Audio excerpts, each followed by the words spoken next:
நிகழ்ச்சிக்கு உங்களை வரவேற்கிறோம் சார். நீங்க யாரு, எங்க இருந்து வரீங்க? ரொம்ப எஃபெக்டோட வரீங்களே. யாரை பார்த்து என்ன கேட்கிறார்? நீ இந்த உலகத்திற்கு வருவதற்கு முன்பாகவே நான் வந்து விட்டேன். நான் தான் இந்த உலகத்தின் அதிபதி.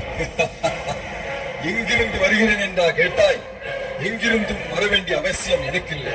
நான் எங்கும் இருப்பேன், எப்போதும் இருப்பேன். கோச்சிக்காதீங்க சார், தெரியாம கேட்டுட்டேன். ஆமா, அது என்ன உலகத்தின் அதிபதி? ஒன்னும் புரியலையே. அதுவா, அது ஒரு பெரிய கதை. அதை உனக்கு புரிய வைக்க வேண்டுமானால் கொஞ்சம் வேதம் தெரிந்திருக்க வேண்டும். ஆமா, நீ எப்பொழுதாவது வேதத்தை வாசித்திருக்கிறாயா? வேதமா? அது எந்த வேதம்? ஓ, நீ கிறிஸ்தவனா?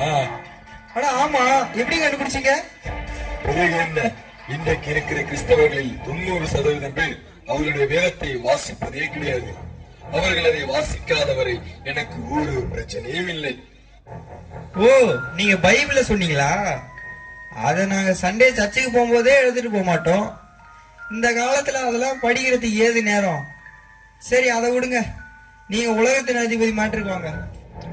ஆதியிலே தேவன் இந்த உலகத்தை உண்டாக்கி அதை ஆதி மனிதனாகிய ஆதாம் ஏவாளிடம் கொடுத்து பூமியை ஆண்டு கொள்ளுங்கள் என்று சொன்னார். அது எனக்கு மிகுந்த கோபத்தையும் எரிச்சலையும் உண்டாக்கியது. பரலோகத்திலே மகிமையாயிருந்த என்னை கீழே தள்ளிவிட்டு இந்த உலகத்தையும் எனக்கு கொடாமல் மனிதனுக்கு தேவன் கொடுத்ததை என்னால் ஏற்றுக்கொள்ள முடியவில்லை. சோ என்னுடைய கிரிமினல் மூளையை யூஸ் பண்ணி தந்திரமா இந்த உலகத்தை மனிதனிடமிருந்து என்னுடைய கட்டுப்பாட்டுக்கு கொண்டு வந்து விட்டேன். இதைத்தான் பரிசுத்த வேதாகமம் 1 யோவான் 5:19 இப்படியாக சொல்லி இருக்கிறது. உலகம் முழுவதும் பொல்லாங்குக்குள் கிடைக்கிறது. இதையெல்லாம் நீங்கள் படிப்பதும் கிடையாது, புரிந்து கொள்வதும் கிடையாது. முதல்ல உலகத்தின் அதிபதி நீங்க, இப்ப பொல்லாங்கன் அப்படின்னு சொல்றீங்க. உங்க நிஜ பேர் தான் என்ன? எனக்கு பல பெயர்கள் உண்டு. பொய்யன், பொய்க்கு பிதா, பொல்லாங்கன், திருடன், கேட்டின் மகன், மனுஷ கொலைபாதகன், எதிராளி, இப்படி பல பெயர்கள் உண்டு. எல்லாவற்றையும் சொல்ல நேரம் போதாது. அடேங்கப்பா, இத்தனை பேர்களா? ஆச்சரியமா இருக்குது. அது போகட்டும், உங்க பூர்வீகத்தை பத்தி கொஞ்சம் சொல்லுங்களேன். கோடான கோடி தேவது சர்வ வல்லமை உள்ள தேவன் என்னை கீழே தள்ளினார். இன்றைக்கு இந்த நிலைமையில் இருக்கிறேன். ஏசாயா 14:12-17 வரை இவைகள் தெளிவாய் எழுதப்பட்டிருக்கிறது. ஓ, இதனால்தான் உங்களுக்கு மனிதர்கள் மேல் இவ்வளவு கோபமா? ஆமாம், நான் அடைய நினைத்த இந்த பரலோகத்தை உங்களுக்கல்லவா கொடுக்க போகிறார். என்னுடைய கண்ட்ரோலில் இருந்த இந்த உலகத்தை தேவன் தம்முடைய குமாரனுடைய ரத்தத்தின் மூலமாக மீட்டு உங்களுக்காக ரட்சிப்பை சம்பாதித்து வைத்திருக்கிறாரே. அந்த ரட்சிப்பை மனிதர்கள் பெற்றுவிடக் கூடாது என்பதற்காகத்தான் இந்த நாட்களில் தீவிரமாக வேலை செய்து கொண்டிருக்கிறேன். எனக்கு தீவிரமா வேலை செய்றீங்களா? அப்படி என்ன செய்றீங்க? என்ன செய்யவில்லை, நான் தேசத்தை விக்கிரகத்தினால் நிறைத்திருக்கிறேன். ஆங்காங்கே மதுக்கடைகளை திறந்து மக்களை மயக்கிக் கொண்டிருக்கிறேன். விபச்சாரம், தேசித்தன ஆவியை வீதியெங்கும் உலாவ விட்டிருக்கிறேன். ஆங்காங்கே ஜாதி சண்டை, கலவரங்கள், யுத்தங்கள், கொலைகள், கொள்ளைகள், கொள்ளை நோய்கள், விபத்துகள், அதைவிட முக்கியமாக பெண்களை என்னுடைய கண்ட்ரோலில் வைத்துக் கொள்வதற்காகத்தான் நான் போட்ட மாஸ்டர் பிளான் மெகா சீரியல் திட்டம். அதில் எனக்கு அமோக வெற்றி கிடைத்திருக்கிறது. காமெடி என்னவென்றால் அதில் அநேக ஆண்களும் ஆகப்பட்டிருக்கிறார்கள். சோ உங்க மெயின் டார்கெட் பெண்கள் தான் நினைக்கிறேன். யார் சொன்னது? வாலிபர்களை விட்டு விட்டாய்? ஆனால் அவர்களை நினைத்தால் தான் கொஞ்சம் பயமாக இருக்கிறது. என்னது பயமா? அதாவது இந்த பரிசுத்த வேதாகமம் என்ன சொல்கிறது தெரியுமா? என்ன சொல்லுது? 1 யோவான் 2:13-14 வசனங்கள் என்ன சொல்கிறது? வாலிபர்கள் பொல்லாங்கனை ஜெயித்தவர்கள் பலவான்கள் என்று சொல்கிறது. சோ பரிசுத்த தேவன் இந்த உலகத்திலே என்னுடைய கிரியைகளை அழிக்க கடைசி நாட்களிலே வாலிபர்களை அதிகமாக பயன்படுத்த போகிறார் என்ற சந்தேகம் பல நாட்களாக என் மனதை உறுத்திக் கொண்டே இருக்கிறது.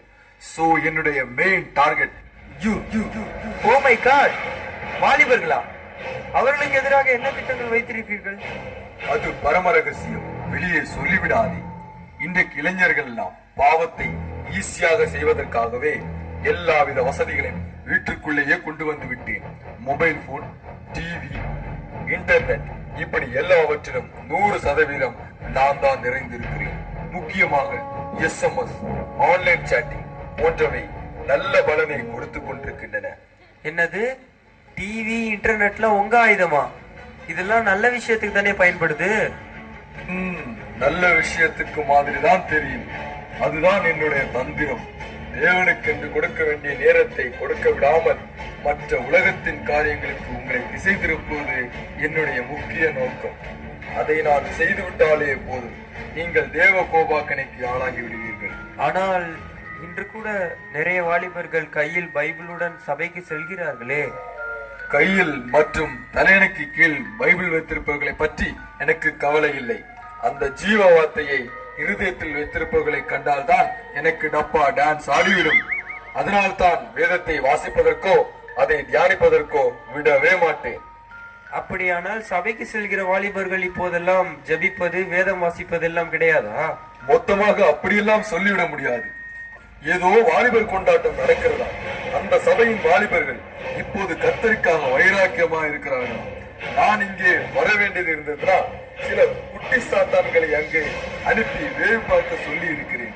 இதையெல்லாம் இவ்வளவு பிரயாசப்பட்டு எதற்காக செய்கிறீர்கள்? அட, என் கூட சேர்ந்தவனே, இந்த சர்வ வல்லமையுள்ள தேவன் என்னை கடைசி நாளிலே தள்ளுவதற்காக நரகம் என்ற ஒன்றை ஏற்படுத்தி இருக்கிறார். அங்கே நான் மட்டும் தனியாக எப்படி செல்வது? அதனால தான் ஒரு கூட்ட மக்களையும் உன்னையும் எப்படியாவது அந்த நரகத்திலே தள்ளிவிட வேண்டும் என்று பிரயாசப்பட்டு கொண்டிருக்கிறேன். ஹலோ, நரகம் உங்களுக்காக தானே ஏற்படுத்தப்பட்டிருக்குது, எங்களையா சேர்த்துக்கிறீங்க? இரு இரு இரு, என் அடியாளர்த்த போன் பண்றான். ஹலோ பாஸ், நீங்க பாட்டு என்ன அப்புறம் இங்க ஒரு கூட்டமா இருக்கு, உள்ள போக முடியல. வந்துருங்க, நான் பாத்துங்க.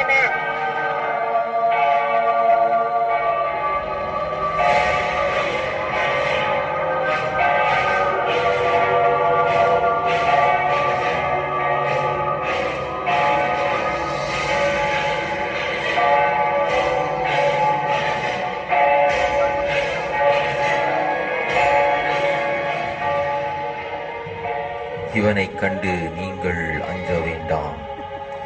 2000 ஆண்டுகளுக்கு முன்பாகவே என்னுடைய சிலுவை மரணத்தினால் இவனுடைய தலையை நான் நசுக்கிவிட்டேன். இதோ உலகத்தின் முடிவு பரியந்தம் சகல நாட்களிலும் நான் உங்களுடனே கூட இருக்கிறேன். ஆனாலும் தெளிந்த புத்தியுள்ளவர்களாயிருங்கள், விழித்திருங்கள், ஜாக்கிரதையாயிருங்கள். இது கடைசி காலம். உங்கள் எதிராளியாகிய பிசாசானவன் கர்ஜிக்கிற சிங்கம் போல் எவனை விழுங்கலாமோ என்று வகை தேடி சுற்றித் திரிகிறான். உங்கள் சொந்த பலத்தினால் இவனை மேற்கொள்ள முடியாது.